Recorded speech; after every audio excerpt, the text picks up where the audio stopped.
Madame la Présidente, chère Nora, Madame la députée, Messieurs les députés, chers amis, c'était pour moi un grand honneur, un grand plaisir d'être avec vous ce matin. Et je ne sais plus, Nora ou quelqu'un d'autre a dit qu'on avait un peu l'impression que j'étais quelqu'un d'entre vous. Eh bien, effectivement, c'est le cas. Je suis quelqu'un d'entre vous. Permettez-moi de dire un mot par rapport à Marc. Maintenant, j'ai compris pourquoi tu n'es pas devenu ministre du Travail. Et j'ai compris pourquoi tu aurais été le meilleur ministre du Travail du CSV qu'on aurait pu s'imaginer.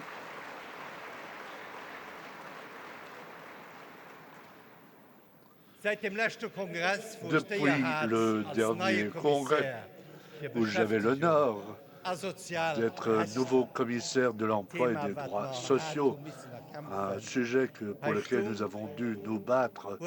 Bon, j'étais ici et depuis lors, beaucoup de choses ont changé. Bon, je ne suis plus commissaire, c'est bon. C'était un grand plaisir pour moi de représenter la démocratie sociale en Europe, mais aujourd'hui, si on regarde ce qui s'est passé au cours de ces 5 années, il faut dire que d'un côté, il y a eu des développements dramatiques. Il y a eu la Covid qui a changé les syndicats, qui a bouleversé la société, mais qui a aussi prouvé quelque part que la réserve de solidarité existe encore dans notre société. Mais ce qui a aussi fourni une preuve qu'on n'a pas de société solide ou d'économie solide sans des institutions sociales fortes, sans un système de santé fort et efficace. Nous avons bien pu vivre cette crise parce que la politique sociale a été menée, une politique sociale qui a emmené tout le monde. Nous devons penser à tous ceux qui ont beaucoup souffert de cette crise. Mais nous devons aussi penser aux milliers et aux millions de personnes en Europe qui n'ont pas survécu à cette maladie. Il ne faut jamais oublier cela. Après la crise du Covid aussi à Luxembourg, après cette crise, nous avons eu une période d'inflation où le pouvoir d'achat a diminué, où la problématique sociale avec la crise énergétique ont de nouveau pleinement joué et où il était important de dire que les salaires sont un élément essentiel d'une société socialement juste, mais les salaires, ce n'est pas seulement un coût, comme on ne cesse de nous le dire. Sans de bons salaires, nous ne pouvons pas avoir une bonne économie, parce que cela veut dire tout simplement que les salaires représentent le pouvoir d'achat et permettent aussi de garder la demande d'une économie à un niveau élevé. Et c'est drôle que quelqu'un comme Mario Draghi, qui, pour autant que je sache, n'a jamais été syndicaliste et qui n'a pas appartenu à l'aile socialiste, quelque part dans un discours, il a dit « En Europe, les salaires sont trop bas. Nous n'avons pas suffisamment de pouvoir d'achat en Europe. » Et c'est pour cette raison que l'économie européenne est arrivée à un faible niveau de croissance et de productivité. D'ailleurs, cela, c'est un point de départ de ce que nous avons fait avec la directive sur les salaires sociaux minimums. Mais je voudrais aussi profiter de l'occasion pour dire un mot sur le contexte international. Depuis 3 ans, ou plus de 3 ans, nous avons affaire à une guerre d'agression brutale en Ukraine, où la population civile, tous les soirs et toutes les nuits, est bombardée, les écoles, les hôpitaux, les institutions de la prise en charge des enfants. Nous n'avons pas oublié l'oradour ukrainien, où des femmes, des hommes et des enfants ont été tués. Nous n'avons pas oublié des milliers d'enfants qui ont été emportés depuis leur famille, comme les nazis l'ont fait à l'époque. Et ces enfants ont disparu en Russie. Ça, c'est Poutine, ça, c'est le régime de Poutine.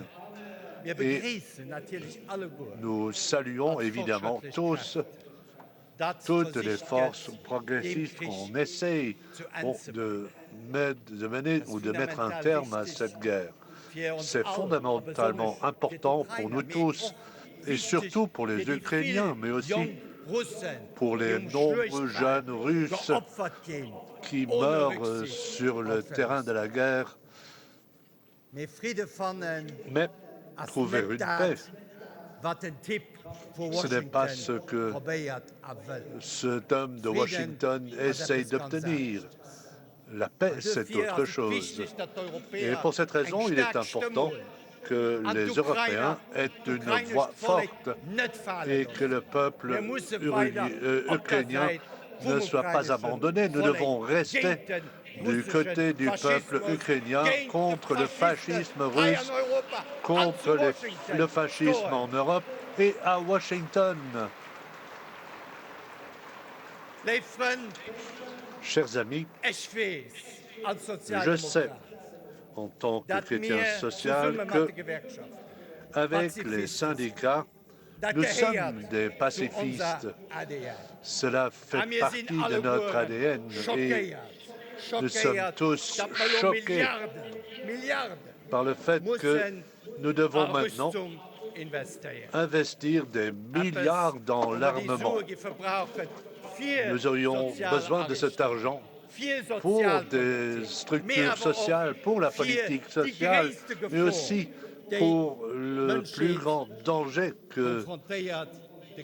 auquel l'humanité est confrontée, le changement du climat. Mais, chers amis, nous sommes des pacifistes, mais nous savons, l'histoire nous l'a montré, que le pacifisme n'est pas une solution, n'est pas une arme contre Hitler ou Poutine. Ils ont un autre programme. Et avec le pacifisme, en fait, et c'est dommage, mais nous ne pourrons pas ainsi maintenir la paix. Et néanmoins, nous devons constamment clairement montrer nos convictions pacifiques et en même temps faire en sorte que nous-mêmes et nos enfants puissent vivre dans la sécurité et surtout dans une démocratie et dans la liberté.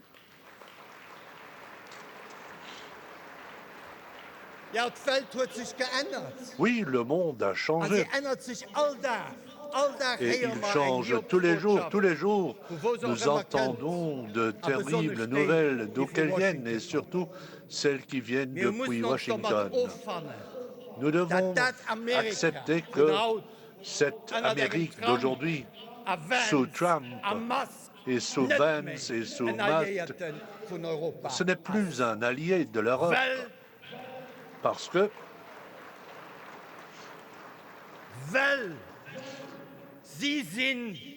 eux, ce sont des gens qui ne défendent pas nos mêmes valeurs, les valeurs de la démocratie, les valeurs de la justice sociale, les valeurs qui consistent dans le fait que les droits des femmes sont protégés.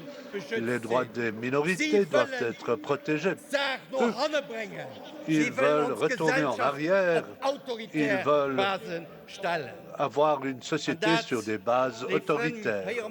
Et cela, chers amis, nous l'entendons tous les jours, nous l'avons entendu à Munich, nous entendons tous les jours comment l'Europe est méprisée par cette bande de Washington parce que nous défendons précisément ces valeurs-là.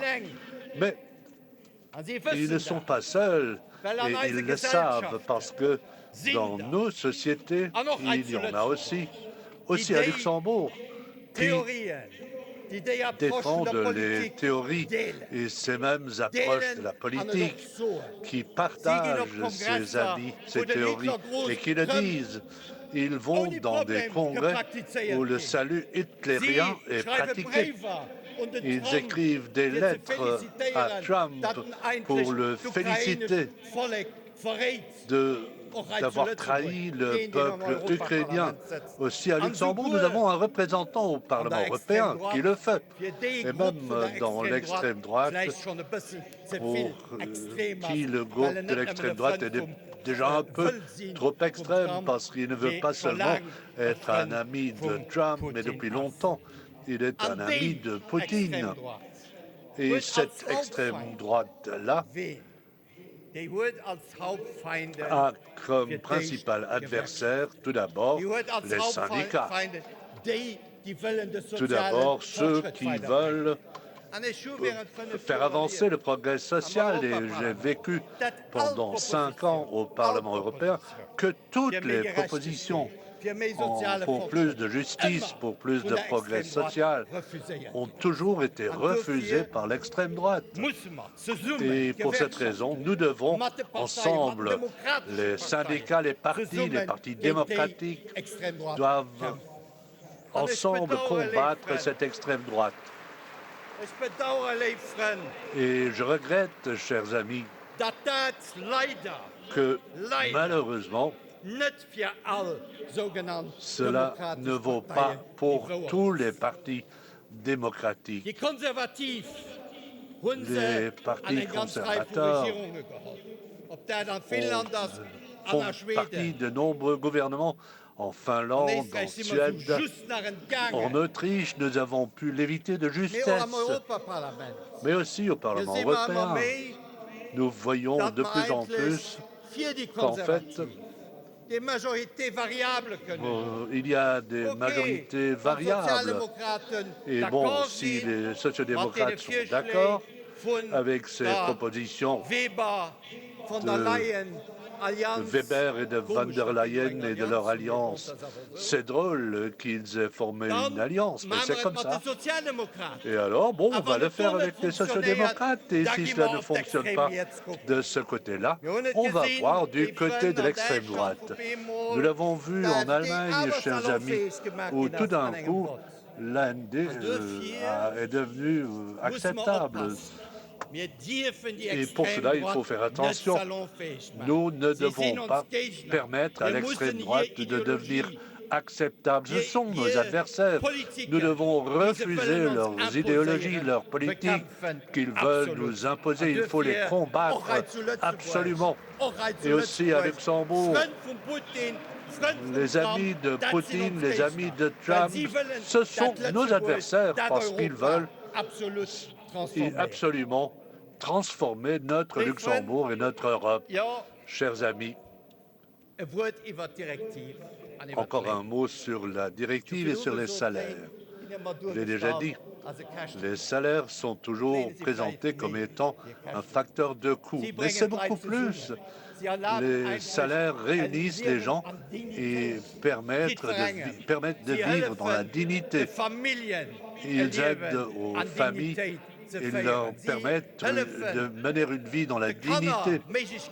Ils permettent de donner de nouvelles possibilités aux enfants. Et pour cette raison, nous ne pouvons pas accepter une Europe où d'un côté on fait une différence où de 1 à 7 dans le salaire social minimum, qu'il y ait des pays en Europe où on a une promesse de progrès social, qu'il y ait là des gens qui ne peuvent pas s'enterrer avec leur salaire. Et ça, c'est l'idée de cette directive. Et ceux qui disent aujourd'hui que cela dépasse les compétences de l'Union, qu'est-ce que c'est les compétences de l'Union? On les retrouve dans les premiers articles et ces compétences, c'est pour tous les citoyens en Europe, où qu'ils vivent en Bulgarie, à Luxembourg, en France ou en Roumanie, d'avoir la possibilité ou de leur garantir une vie dans la dignité, dans une économie qui doit être sociale, une économie sociale, et ça, c'est à la base de cette directive. Et là, oui, il y a encore un autre volet. Le salaire social est important à Luxembourg. Je me rappelle d'un député qui a toujours dit oui, bon, le salaire social minimum, lorsqu'il a été renouvelé, c'est la convention collective de ceux qui n'en ont pas. Mais moi, je souhaite que nous ayons une bonne convention collective pour tout le monde. Et ça, c'est ce qui se trouve dans cette directive. En fait, les bons salaires corrects devraient être garantis par un salaire social minimum approprié, mais encore beaucoup plus par de bonnes conventions collectives. Et, chers amis, cela nous mène au rôle même des syndicats. Cela nous mène aux négociations correctes et c'est ce que nous trouvons dans cette directive. Il ne suffit pas de négocier, il faut négocier dans des conditions correctes entre partenaires sociaux. Et je ne puis qu'être étonné ou même être choqué si un ministre du Travail à Luxembourg commence à discuter. Bon, on peut toujours dire qu'il ne sait pas mieux. Mais alors, il faut se demander pourquoi il est devenu ministre du Travail. Ou est-ce qu'il est ministre du Travail parce qu'il ne le sait pas mieux? Bon.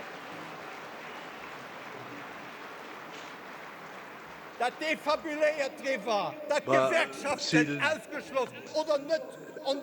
envisage d'exclure les syndicats ou de leur enlever le droit exclusif de discuter ou de négocier des conventions collectives, cela va nous mener dans des périodes sombres. Bon, je ne suis plus tellement jeune.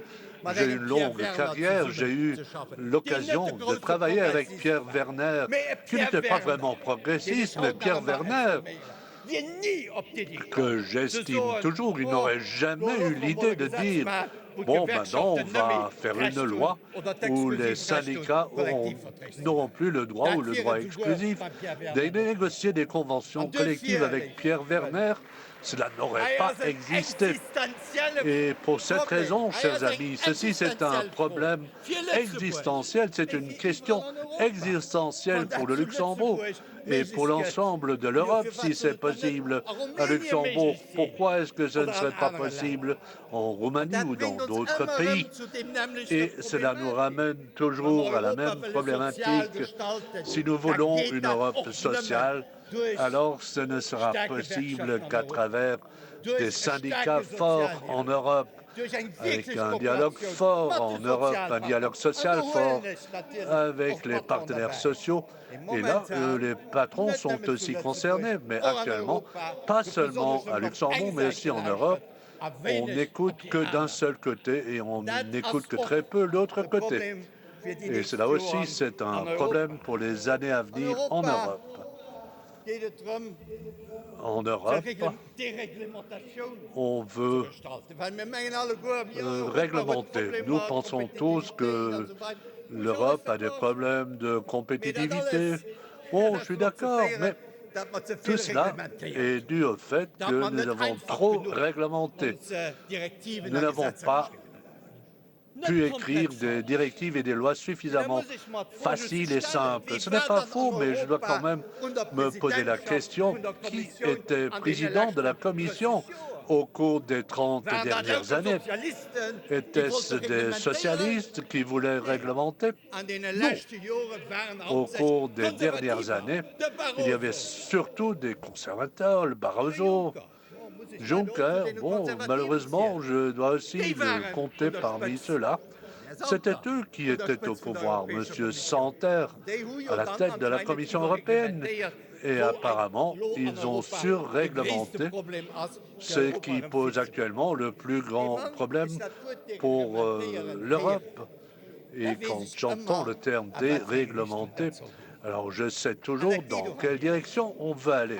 Et ça va dans cette direction. Et l'omnibus que l'actuelle Commission a mis sur les rails va surtout dans une direction où certains droits sociaux, des responsabilités sociales et évidemment aussi la responsabilité par rapport à l'environnement, tout cela devrait être réduit.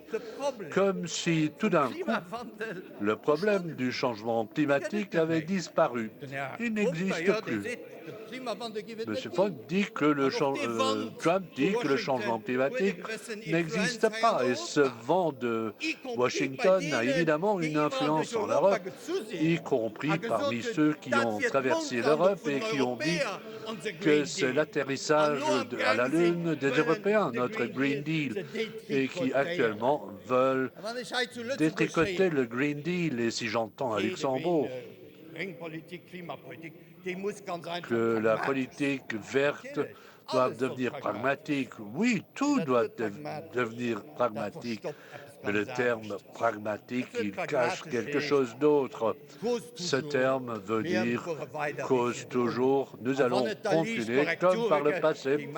Et s'il y a de légères corrections, nous allons le faire. Mais en fait, la direction va rester la même. Et pour nous, syndicalistes, pour nous, forces progressistes, ce n'est pas acceptable. D'autant plus que nous avons toujours dit qu'un Green Deal ne sera possible que s'il est socialement juste, un Green Deal correct, parce que tout le monde doit avoir le sentiment de ne pas être le grand perdant. Les emplois, évidemment, doivent changer, être modifiés.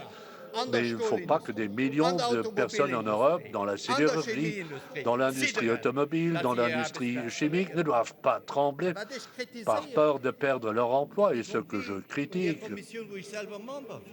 aussi par rapport à la commission dont j'étais membre, c'est le fait que d'un côté, on a toujours parlé du dialogue social, mais dans cette transformation que nous avons engagée dans toutes les industries, les partenaires sociaux et surtout les syndicats sont peu écoutés, ont peu pu participer, ont peu pu s'exprimer. Ça, c'est une grande faute que nous ressentons aujourd'hui. Chers amis, ce sont quelques réflexions et pour cette raison, oui, les années à venir vont devenir difficiles. Les années à venir en Europe et à Luxembourg, il faudra être résistant et nous devrons défendre nos idées et préciser, montrer au Parlement et aussi parfois dans la rue. Si le dialogue social diminue, alors qu'est-ce qui reste encore aux syndicats? Ils n'ont qu'une solution, aller dans la rue. Et j'ai entendu, écouter Mark Spautz avec grand intérêt parler de la réforme des pensions. Moi, je ne voudrais pas parler du contenu, je voudrais dire que Taina a dit des choses très intéressantes. Ce n'est pas moi qui dirais que la société civile ne doit pas être écoutée. Mais si tout d'un coup, la société civile, depuis la plus petite ONG, se trouve plus dans le centre de l'intérêt et plus écoutée, ou peut plus s'exprimer que ceux qui sont dans la responsabilité pour la cohésion sociale, à savoir les syndicats et aussi le patronat, les partenaires sociaux, alors il y a quelque chose qui cloche. Alors cela veut dire tout simplement qu'on veut écarter les syndicats. C'est la première étape. Et au CPTE, c'est fondamental lorsqu'il est question de réformes fondamentales comme celle des pensions. Et évidemment, chers amis, c'est une attitude, c'est une philosophie que je connais. Il y a même des gens qui publient des livres où ils ont déjà annoncé cela, qu'ils l'aient écrit eux-mêmes ou qu'ils aient seulement fourni leur nom pour un livre publié par une banque. Mais si j'indique mon nom sur un livre, je partage ce qui se trouve dans le livre, c'est-à-dire que nous revenons vers un néolibéralisme très difficile qui nous a plongés dans une crise financière. Et alors, je ne puis qu'être surpris que dans la Financial Times, on trouve des articles où on dit qu'il faut que le monde financier soit déréglementé. Là, il y a trop de réglementation. Mais est-ce qu'ils ont oublié ce qui s'est passé il y a 15 ans, lorsque le monde financier s'est écroulé? Si les États et le contribuable, aussi à Luxembourg, n'avaient pas sauvé les banques. Ensuite, des postes intéressants ont été distribués. Donc, il faut faire très attention. C'est le vent de Washington, le néolibéralisme, mais derrière le néolibéralisme, il y a aussi un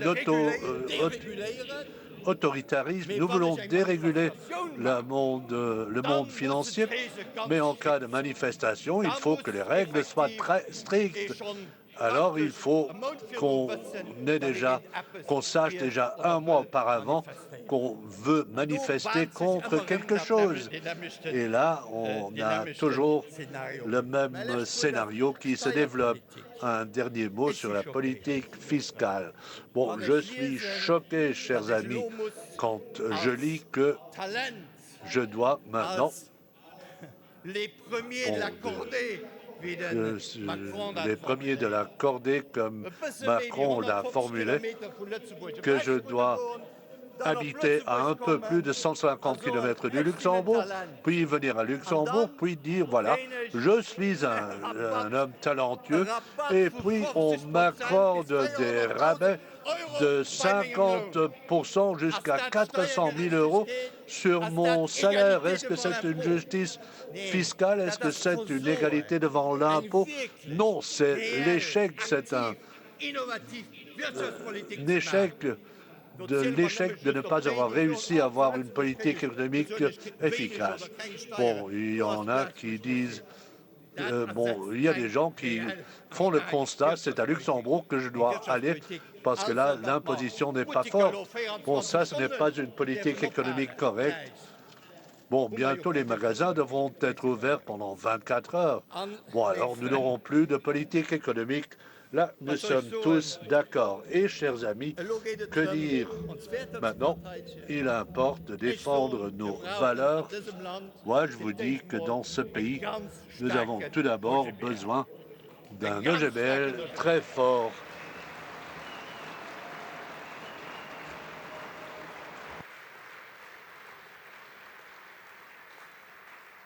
Mais j'ai entendu ce que Laura a dit.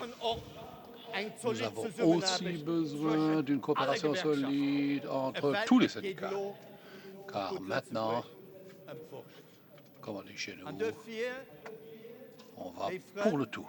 Le tout pour le tout. Et alors, chers amis, le 28 juin, il faut bien faire quoi dans mon agenda. Je n'ai pas de personne qui va me le rappeler. Je dois le noter dans mon propre calendrier. Le 28 juin est une journée décisive pour le pays de Luxembourg, pour la politique sociale de Luxembourg. Je vais vous dire une chose. Mais n'oubliez pas de demander un permis pour cette manifestation, pour que ce soit en règle. Merci.